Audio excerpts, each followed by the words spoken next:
Group tour ব্লগের part 1। তো গরম গরম আলু সিদ্ধ ভাত সাথে ঘি আর বাটার এই দিয়ে সন্ধ্যা 7টার সময় করে ফেললাম আমি ডিনার।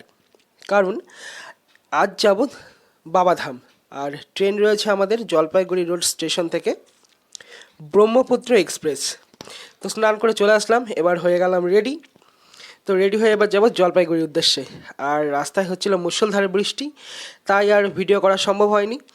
একবারে জলপাইগুড়ি স্টেশনে নেমে আবার ভিডিও কন্টিনিউ করলাম।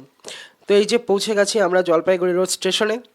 তো এসেই ফার্স্টে করে নিলাম একটা ভিডিও। এখানে একটা ছবি তুলে দিতে বলেছিলাম পাপ্পুকে, তো ব্যাকগ্রাউন্ডে খুব সুন্দরভাবে বিদ্যুৎ চমকাচ্ছিল, তাই বললো দাঁড়া একটা ভিডিও করে দিই। তো ভিডিও করে ছবি টবি তুলে আমরা বন্ধুরা আবার চলে আসলাম সামনের দিকে। তো এখানে বসে কিছুক্ষণ আড্ডা মারছিলাম। তো তারপর আবার ভাবলাম দেখি অন্যদিকে যদি যাওয়া যায়, কারণ গোটা স্টেশনে কেউই নেই, আমাদেরই রাজত্ব। তাই আমরা হাঁটাহাঁটি করতে করতে চলে আসলাম আবার পিছনের দিকে, এই সিঁড়িটায়। তো এখানটায় বসে আমরা সবাই গল্প টল্প করছিলাম। এখানে আবার গ্রুপ ছবিও তুললাম, যেগুলো আপলোড করা হয়ে গেছে, তোমরা আমার প্রোফাইলে দেখেছো।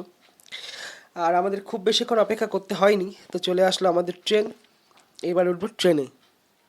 তো ট্রেনে উঠে পাপ্পু নিয়ে এসেছিলো বাড়ির থেকে রুটি আর তরকারি, যদি আমার পেট ভরা, কিন্তু পাপ্পু ছাড়বে না, তাই ওর জন্য আবার একটু খেলাম। খেয়ে ঠেয়ে এখন শুভ। কাল সম্ভবত 8:30 থেকে 9টার মধ্যে আমাদের ট্রেন সুলতানগঞ্জে পৌঁছে যাবে।